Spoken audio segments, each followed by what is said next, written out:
let me tell you about a time I almost completely derailed my management career, just a few months in. It's a story about how I learned, the hard way, that the most natural thing in the world, accepting praise, can actually be the most damaging. So, picture this. I'm in one of those big, soulless conference rooms. You know the kind. Smells faintly of stale coffee and desperation. It's my first quarterly business review as a new manager, and honestly, things are going great. My team had just pulled off this huge project, and I'm feeling pretty proud.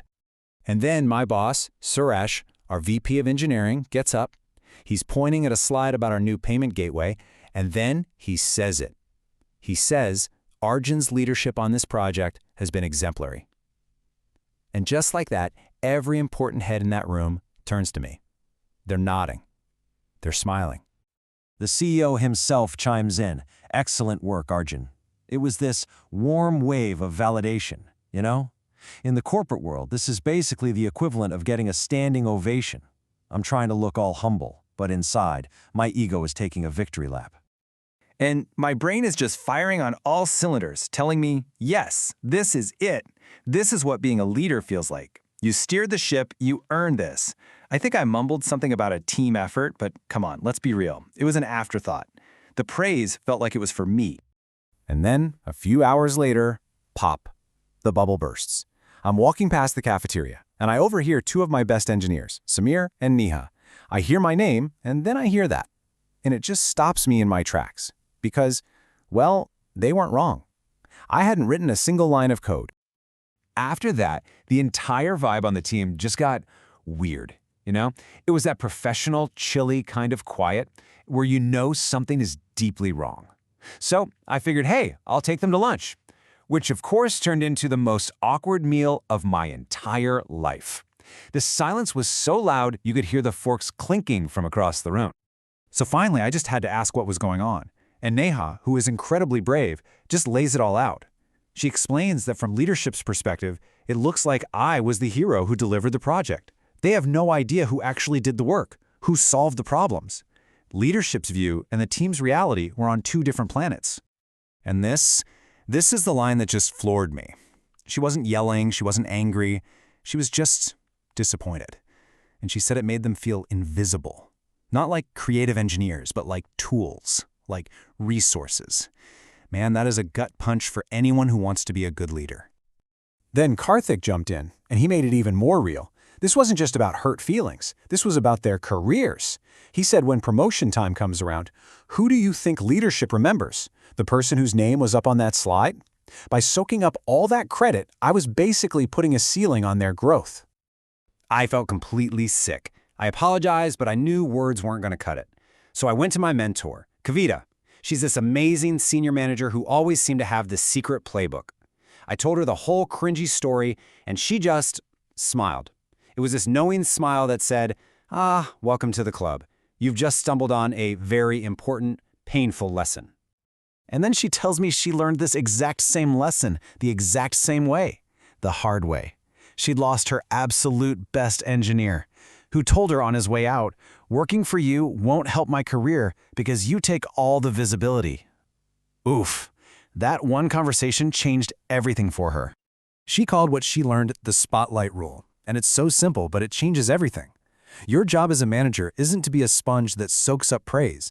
It's to be a lens that focuses that praise, that spotlight onto your team. And when things go wrong, you absorb the heat. Praise goes down, blame stops with you. So she gave me this super practical framework. First, when you get praised in public, the second someone says, "Great job, Arjun," your response can't just be thanks. It has to be an immediate, instinctive redirection. You name names, you say what they specifically did, and this is the key, you do it right then and there, in the moment.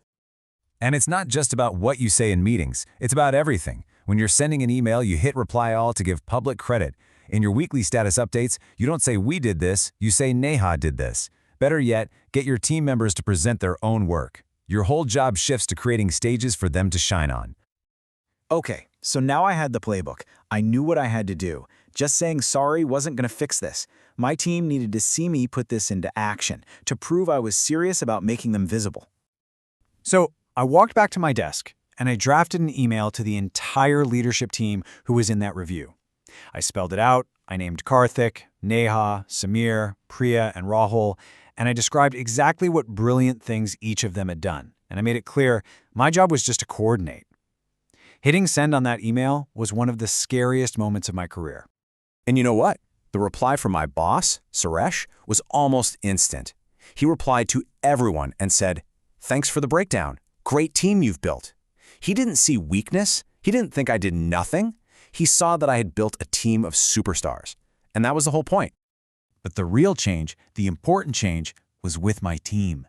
That cold, tense energy, it just evaporated. It was gone.